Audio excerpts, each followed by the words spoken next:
750 سال پیش ونیزی بود پر از کشتی، تجارت و صدای چوب‌هایی که به آب می‌کوبیدند. در همین شهر آب خورده پسری به دنیا آمد که اسمش مارکوپولو بود. اون از کودکی نقشه‌ها رو ورق می‌زد، به حرف بازرگان‌ها گوش می‌داد و دائما سوال می‌پرسید اون ور افق چی هست. خانواده پولو تاجر بودند و عمو و پدر مارکو، نیکولو و مافئو، پیش از تولد مارکو و تو دهه‌های 1250 تا 1260 سفرهای طولانی به شرق داشت. اونها مرزهای تجارت و سیاست رو شکافته بودند و زمینه رو برای ماجرای بزرگتر فراهم کرده. نیکولو و مافئو به عنوان بازرگانانی که با کاروانها و دربارهای آسیایی در تماس بودند، بعدها خبرهای عجیبی از کشورهای آوردند که اروپا هنوز تصورش هم نداشت. شبی در خانه پولو، نیکولو از شهرهایی گفت که خیابونهاش پر از چراغه، از پارچه‌هایی که نرمتر از هر چیزی بود که مارکو تا به حال دیده بود و از مردمی که با تکه‌های کاغذ معامله می‌کردند. اون شب در ذهن مارکو شعله‌ای روشن شد: باید برم و خودم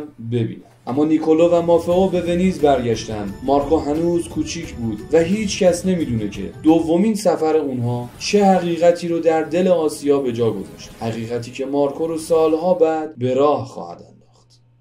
سلام رفقای گلم، من دانیالم و خیلی خوشحالم از اینکه توی کانال سفر در زمان همراه من هستید. همین الان دعوتتون میکنم به اینکه کانال رو ساب کنید و اگه از این ویدیو خوشتون اومد یادتون نره که حتما لایک و بکن. بریم با هم ادامه این داستان جذاب رو ببینیم. دو برادر تاجر ونیزی در سالهای پیش از بازگشتشون به اروپا با کاروانها و پادشاهان آسیایی ارتباط برقرار کرده بود. اونها حتی موفق شدند خودشون به دربار قوبلای خان، فرمانروای نیرومند سلسله یوان، برسونن و مهر و توجه خان رو جلب کنند. در اون دیدارها قوبلای خان از غرب شنیده بود و کنجکاو اون بود که درباره مسیحیت بدونه. اون از پولوها درخواست کرد که پیام و درخواستش رو به پاپ برسونه. پس از این دیدار و دریافت نامه‌ای از خان، نیکولو و مافئو به اروپا برگشتند تا پیام رو به پاپ برسونند. در بازگشت حدود سالهای 1269 تا 1271 نیکولو با پسر نوجوانش مارکو روبرو شد. پسرکی که حالا نوجوانی پرشور و اینجا بود که سرنوشت مارکو رقم خورد. خانواده تصمیم گرفتن دوباره همراه هم به شرق برگردند. اما این بار مارکو هم میومد. تصور کن یک خانواده ونیزی سوار بر کشتی از بندرهای مدیترانه میگذرند و وارد مسیرهای پرخطر آسیای مرکزی میشن. مسیرهایی که پر از راهزن، طوفان شن و زمستانهای کشنده است. اما برای مارکو هر خطر، هر صحنه جدید در حکم دروازه‌ای به جهان بود که تاکنون در اروپا فقط در افسانه‌ها حضور داشت. اونها راه افتادن، اما پیش از این که پاشون به شهر طلایی قوبلای برسه اتفاقی افتاد که همه چیز رو تغییر داد. بالاخره مارکو و همراهاش وارد مناطقی شدند که شکوهمندتر از هر تصویری بود. شهری به نام کانبالیک، پایتخت سلسله یوان یا در واقع پکن امروزی، کاملا متفاوت از شهرهای اروپا بود. جاده‌ها، سازه‌ها، برج‌ها و کاخ‌هایی که هر کدوم حکایتی داشت. بازارها پر از کالاهای کمیاب بود. ابریشم، جواهر، ادویه‌هایی که هوش از سر آدم می‌برد. قوبلای خان، مردی که اثرش بر تاریخ شانس و اباحت بود، مارکو نوجوان رو پذیرفت. امپراتور پس از دیدن مارکو تعجب کرده بود از کنجکاوی و ادب این ونیزی کوچک. اون مارکو رو پیش خودش نگه داشت، ابتدا به عنوان یک تماشاچی و سپس به عنوان فرستاده و بعدها به عنوان یک مأمور دربار که برای خان گزارش میاد. آنچه مارکو میدید و به دقت ثبت میکرد فراتر از هر کتاب جغرافیایی بود. سیستم‌های پولی، فنون نظامی، فناوری‌هایی که اروپا هنوز حتی تصورش رو هم نداشت. و در میان همه این شگفتی‌ها مارکو متوجه نکته‌ای شد که عمیقاً ذهنش رو تکون داد. شرق به طرز اعجاب‌انگیزی سازمان یافته و متمدن بود. نه صرفاً عظیم، بلکه جلوتر از غرب در برخی فنون و ساختارها. این بینش هسته روایت مارکو رو ساخت. قوبلای خان مارکو رو آزمایش کرد. اونو فرستاد به مأموریت‌هایی که هیچ اروپایی پیش از اون تجربه نکرده بود. مارکو میرفت، میدید و مقادیر زیادی اطلاعات جمع آوری میکرد. اما تو یکی از این سفرها نزدیک بود راز بزرگی رو برملا کنه. آیا مارکو از پس اون خطر برمیاد؟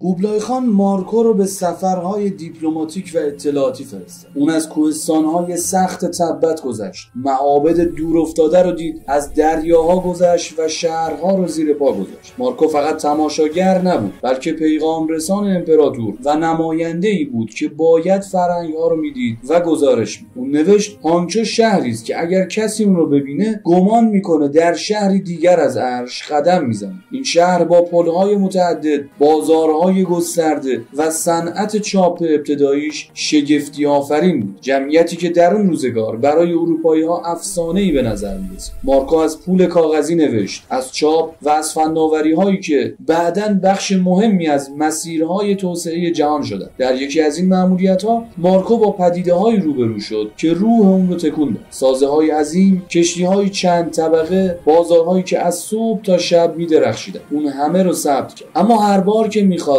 روایت رو بازگو کنه، میدید شنوندگان غرب هیچ کدوم رو باور نخواهند کرد. پس تصمیم گرفت بخش‌هایی رو برای خودش نگه داره، بخش‌هایی که بعداً در دفترچه‌اش به شکل رمزآلودی ظاهر شد. مارکو تصمیم گرفت برگرد، اما بازگشت به اروپا ساده نبود. در راه بازگشت یک انتخاب حیاتی پیش اومد. یک دریای طوفانی، یک کاروان گم شده و یک پیام محرمانه از قوبلای که اگر لو میرفت سرنوشت همه‌شان را تغییر می‌داد. اما آیا این پیام به سلامت به ونیز میرسید؟